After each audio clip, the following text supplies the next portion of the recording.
On today's episode of Pathmonk Presents, I've got a very special guest with me joining today. Please welcome Lucaas, who is the head of revenue operations and sales development at TimeLog.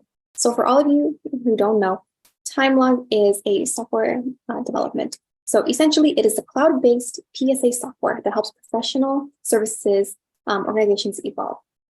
So Lucaas, thank you so much for joining us. It's an honor to have you on our show. And I'm excited to learn more about what TimeLog is, how you guys come up with a solution, and just understanding, how you guys are key players and thought leaders within your industry, and just learning more about your growth story overall. So thank you again. Yeah, thank you. Thank you for having me. Yeah, absolutely. So for all our listeners out there, tell us exactly, what does TimeLog do overall? And what is the solution that you guys solve for your clients as well? Mm-hmm. So TimeLog is a software company, and what we deliver is a professional service automation tool. And what we help our customers with is basically making sure that they invoice all the hours that they track and get in, and make sure that it's a smooth journey. So when having to track all your time and manage your projects, you can get it into financial systems easily and ease that pain that might be there. Amazing. Thanks for giving me an insight on the solution as well, and how you guys have been able to come up with this and what it does for your clients. Now, exactly who are your clients? Would you say that you're industry agnostic, or do you tend to cater to certain industries versus others? We have tried to define, or have defined, an ICP of whom we're looking into and whom we're accommodating also for the development of the product. And we are currently supporting and helping companies within what we call professional service organizations. So mainly in management consulting, IT consultants, and so forth. Amazing. That's incredible. So now as for your clients, so how do they typically find you then? Would you say that it's mainly referrals, partnerships, word of mouth, or is it a mix of a lot of things currently? For now, it is a combination of referrals and word of mouth, but mainly from SoMe and ads, and that's what we're getting it from. Awesome.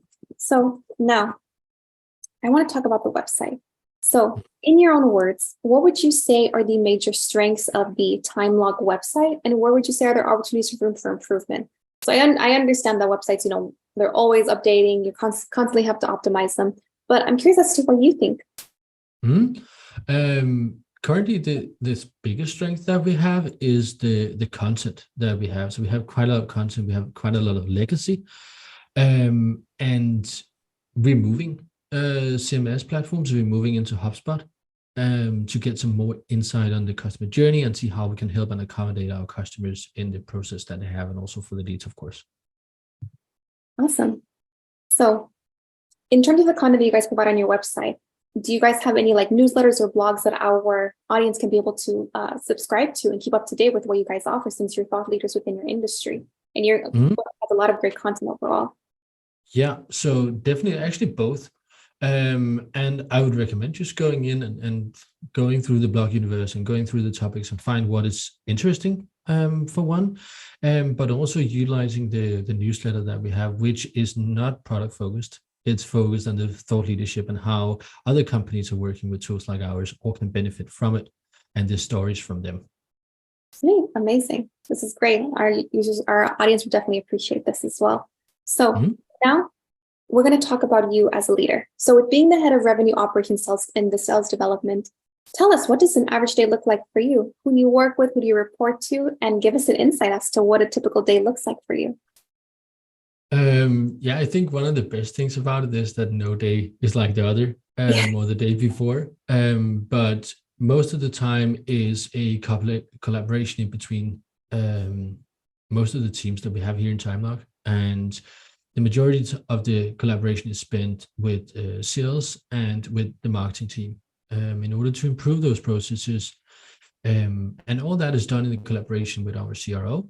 And me and her are always focusing on how can we improve the processes that we have, and how can we make sure that the customer journey is getting even better.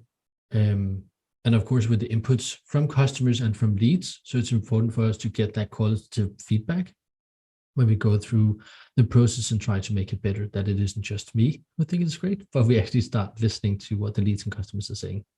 Yeah, definitely. And it's really smart too, because then you'll be able to optimize your sales strategy and be able to create more of a successful compounding effect within not only the sales team, but also with the marketing team, where we'll go hand in hand as well. So I think it's great, like, with what you guys are doing and being able to reach these goals overall. Yeah, definitely. So now I'm going to ask you some rapid fire questions. Are you ready? I'm ready. Awesome. I love the attitude.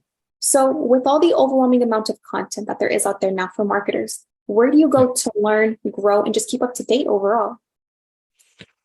Yeah. So what we're doing is that I talked about this marketing collaboration before between sales and marketing, but we actually do it in all of TimeLog to encourage everybody to share the knowledge that they find or get wherever they find it, so the marketing team can get it, and then we utilize it in this marketing collaboration we have. And I think one of the biggest sources that we use is a community of the portfolio that we in. So we have these knowledge sharing sessions around how are we, let's say we want to focus on paid ads. What is the best practice within the community and what are they using? And then also utilizing the SaaS Nordic network a lot to reach out to different marketeers and figure out, okay, how are they doing it? How can we cross collaborating between the teams to optimize the processes all the time? Well, that's awesome. I really love how you have these sessions where everyone's able to come together to share what they've learned to stay up to date in the industry. I think that also makes it more easier too, especially since with trying to keep up to date on the latest trends can be overwhelming at times. So I think it's great where this approach is more snackable and easier to digest as well without feeling overwhelmed. So, yeah, definitely. Yeah. So now, what is the one piece of advice that you would give yourself if you were to go back and restart your journey as a marketer today? Is there anything that you would do differently? I think the place where I'll start and what I will tell myself is start simple and remember the customers and the customer journey. Because I think where I started was that I focused a lot on all the great opportunities out there, but sometimes forgot to ask the end user, is this actually what you want? Instead of me just going into the creative brainstorming and go crazy. So start simple and stay focused. No, I love that. Start simple and stay focused. I'm going to take that with me. That's what I need to remember. So now, if there were no boundaries in technology, what would be the one thing that you would want to have fixed in your role today? Then I would like to have data, even more data on our customer journey. And with data meaning how is the content that we're creating, how is it resonating with the receiver and the reader of the content, and how can we make sure that we can continuously improve it and get that feedback. So if we could get even more feedback data on the processes and the content that we create, I think that would be my dream come true right now.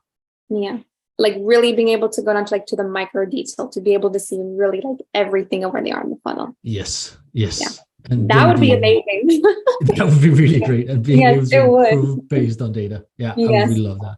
Absolutely. No, I would too. I hope they make a tool like this, because this will make everybody's lives easier, honestly. It would be awesome. Yes, it would be. Now, my last question is, what is the last book that you read? It doesn't have to be a marketing book. It could be any book. Last book that I read.